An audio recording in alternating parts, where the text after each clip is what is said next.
Hello everyone, thank you so much for joining me on today's video. Today I will be budgeting out this week's paycheck, which is $653.87. If you are new, welcome. My name is Alex. I'm a single mom to one beautiful daughter named Savannah.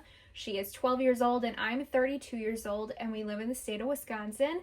I'm currently saving up for a house. I'm an independent contractor. I shop and deliver groceries to customers, so if you're a gig worker, you could probably relate to my budget. My paychecks are very inconsistent, and that is why I love using the cash envelope system, because it helps me budget out each week's paycheck, helps me stay on track, and honestly, this method has helped me save the most amount of money so far.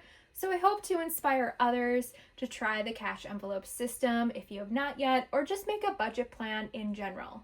All right, so let's get started.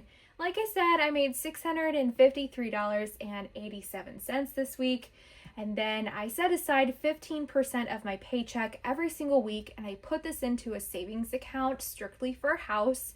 So this week it is $98.08. After that, I am left with $555.79 that I can technically spend this week. Usually right after that, I do deduct my bills. I get paid weekly, so I figure out what my bills are weekly.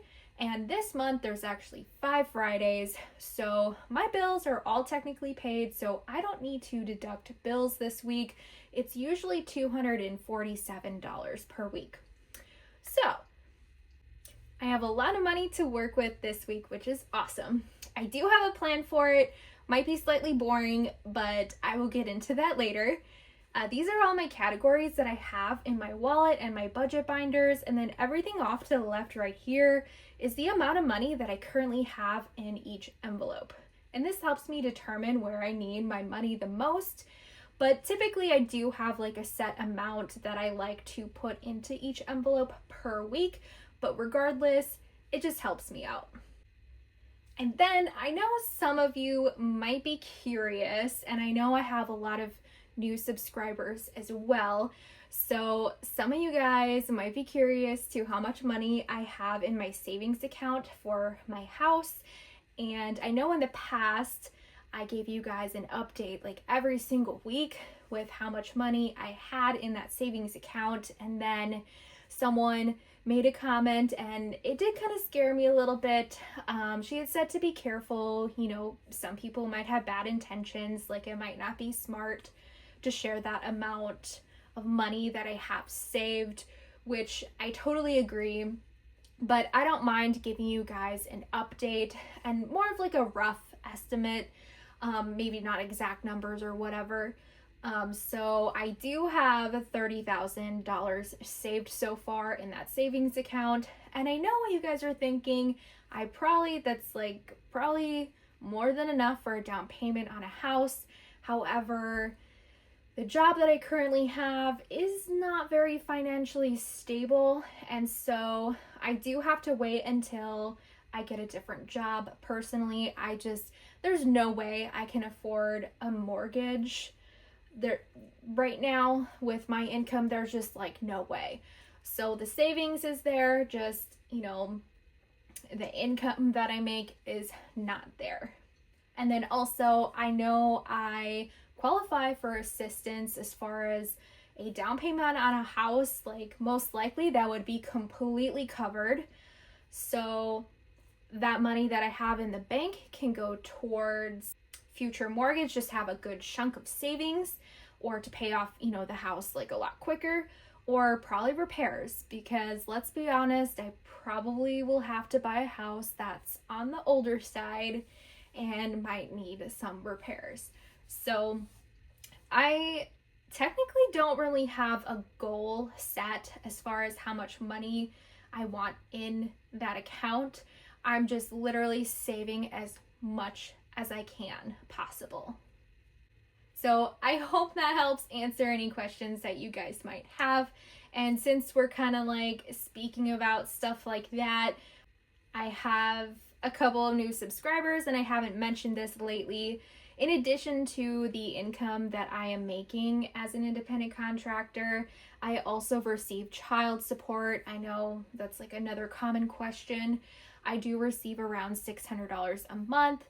But I do not count that in my income because that is not an income source forever. I mean, obviously, I will receive that for 18 years. I just don't like to count it because also anything could happen too. So I put that strictly into my savings account for my house. And that's why I'm very fortunate to have a lot of money in there as well. All right, so let's actually finally get into the budgeting portion. $555.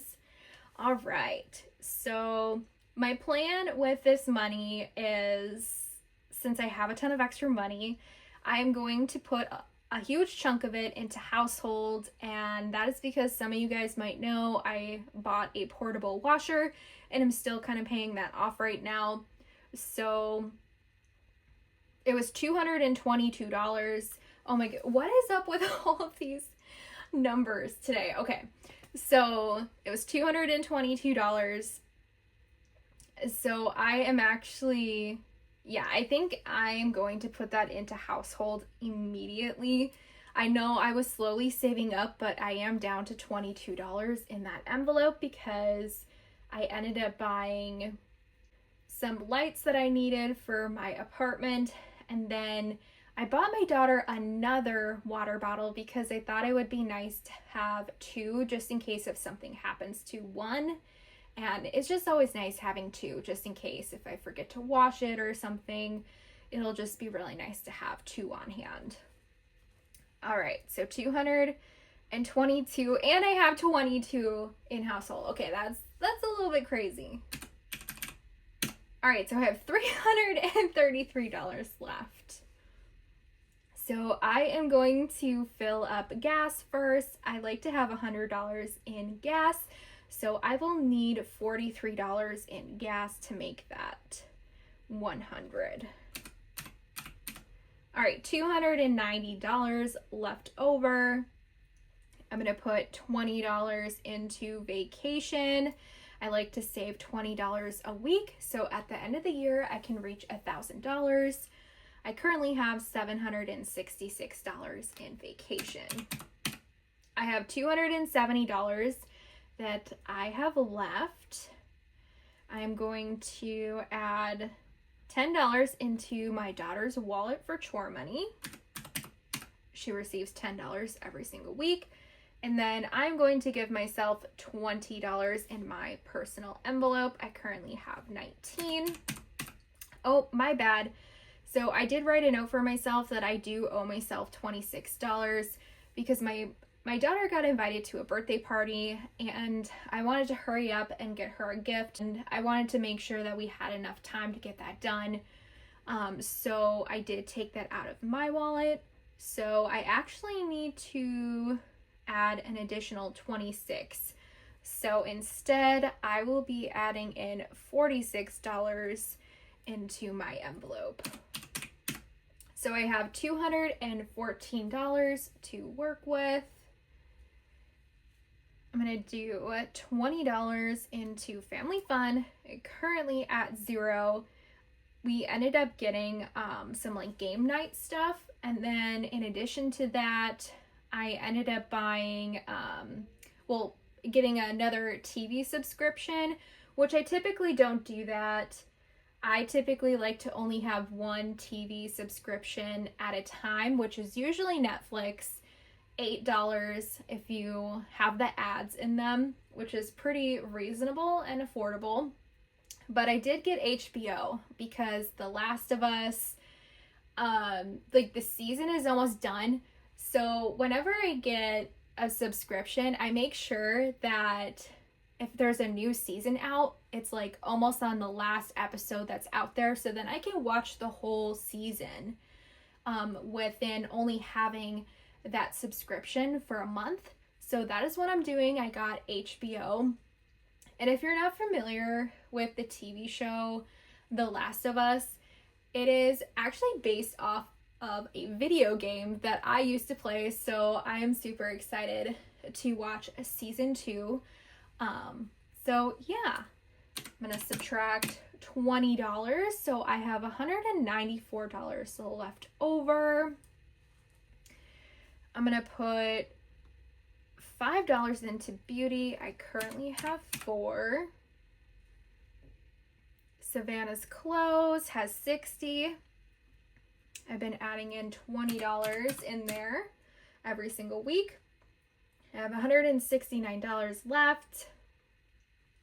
I'm not going to put anything into clothing for me. Savannah has a leftover $10 from her field trip lunch. So I don't think I'm going to add any money into this envelope because mainly it's like related to school stuff, and it's like almost summer and she's almost out of school, so won't really need to add money into there. Savannah's entertainment is at 16. She did use a little bit of money for her school field trip, so I'm going to add $5 in there. $5 a week has been working out pretty good. This is just a money that I set aside for her if she wants to like go do something like outside of like family fun, like with friends. Then gas is covered, vehicles. I'm gonna leave that one till the end because I think I will put the remaining amount of money that I can into that envelope.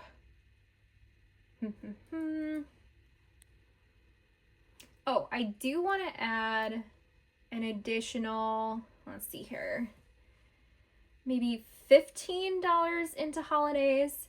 I want to get a couple of more 4th of July type of stuff. I did pick up a couple of things from Walmart already.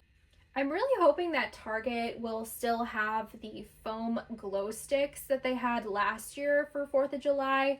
It was like a red, white, and blue like ombre effect, and I got them for my daughter last year, and they do bleed into each other, so eventually the foam glow stick does turn pink, but my daughter did not mind that at all, and those were just really fun.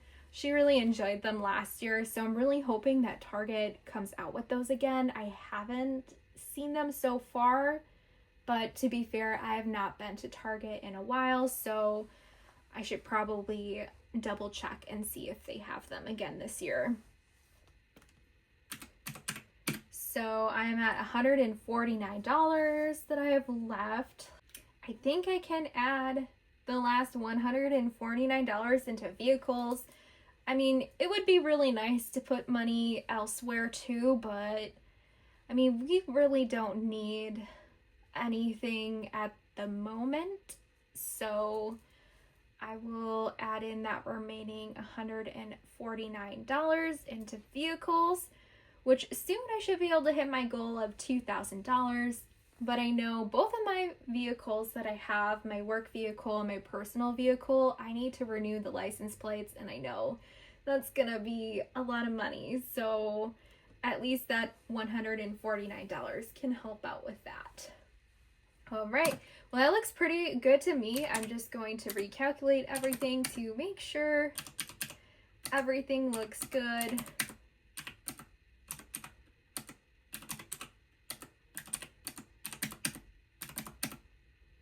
All right, so $555. So the math is mathing. All right, you guys, that pretty much wraps up this video. Thank you so much for all of the support on my channel. All of the likes and all of the comments helps my channel grow, so I appreciate you guys. Thanks so much. I hope you guys are having a lovely weekend, and I will see you in tomorrow's video where I use this budget breakdown for tomorrow's video in the cash stuffing portion. I will see you then. Bye!